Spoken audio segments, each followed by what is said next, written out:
think in traditional banking, maybe sometimes the days become a bit monotonous, and that's what drove me away from traditional banking in the first place.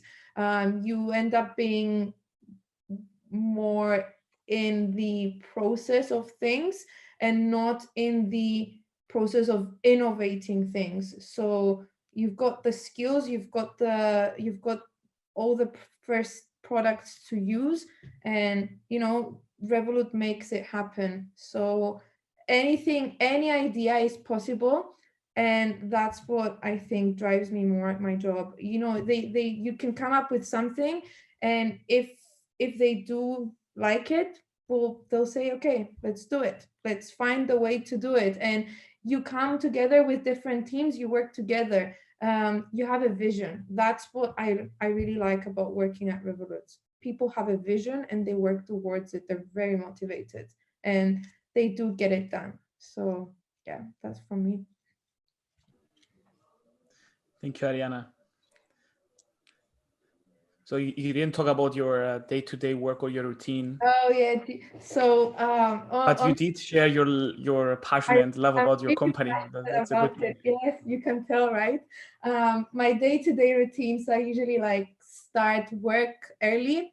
It's very flexible in terms of hours, so you can start whatever time you want. If you're an early owl, early bird, you go ahead. You're a night owl, you can stay working late.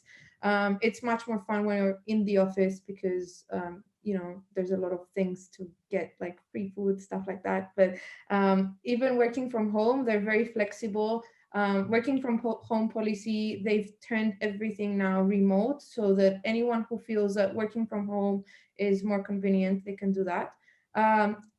Starting work early, I am both an early bird and a night owl. So in some days I would start really early, get everything organized, and on a daily basis, I work a lot with the banks as well. So I manage the financial partnerships side as well as the business development teams.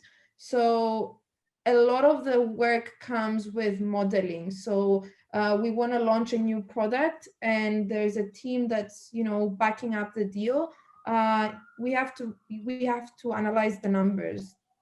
Does this deal make sense? You come up with a model, you analyze it, you get the raw data. Would that make sense? Would it make it more profitable? Would the customers like it? I mean, it's not just the numbers. It's you look at all the aspects, and you work every day. I work with a different team, so depending on the team that's launching a new product, we analyze, we come up with really pretty graphs and really pretty presentations.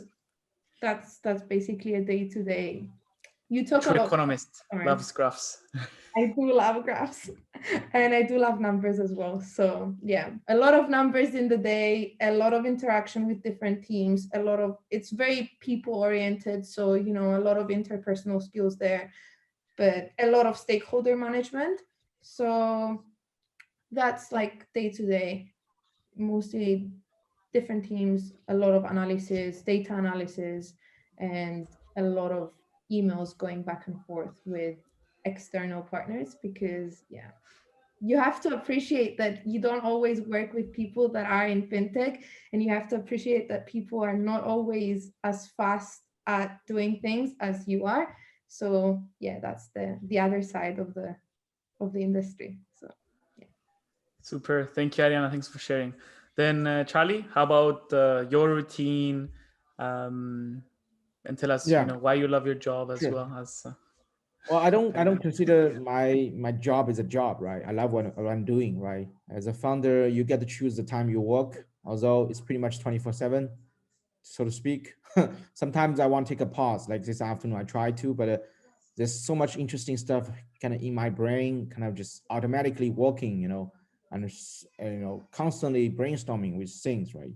There's a like my job is kind of make sure the team is working well. We have different functions in different things. I know people kind of have effective way to work on the things they like, right? So this is my priority, to make sure, the stakeholders aligned, investors aligned, the project are working well. So because we're not working as like a product team, we are more like an investment fund, an incubator, right? We try to empower a lot of founders, right, to make sure if they have some kind of bottleneck doing their early stage stuff, we help them solve the problems, right, by making the right connections, and kind of connecting the dots, actually writing proposal and so on. So it's very well-rounded type of thing I need to do. I normally take around uh, 15 to 20 calls a day. Some calls are very small, but solves efficient stuff, right?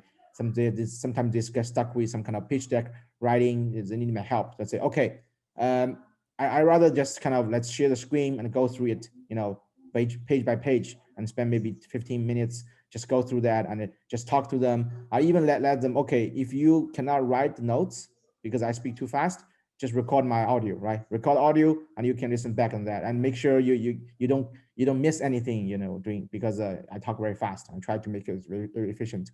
When I work, I am full speed, and I talk and think very fast, and so I think it has to get used to that. Crypto is 24/7, right? So I would say it's even faster and more heavier than the stock market trading, right? So we have two arms. One is the trading part, right? We look at all the financial information, what's going on in the market, looking at the traditional, Federal Reserve stuff, macroeconomic stuff, and all the way to like some micro company stuff, what's going on with certain company, certain project, right? What's going on with the founders, what's going on with the product or something, right? We do a lot of analytical stuff. And so normally spend like 2 or 3 hours doing more like a research thing, right? To make sure we're up to date in the most trendy things. We're not like missing anything, right? That are important for our decision making stuff.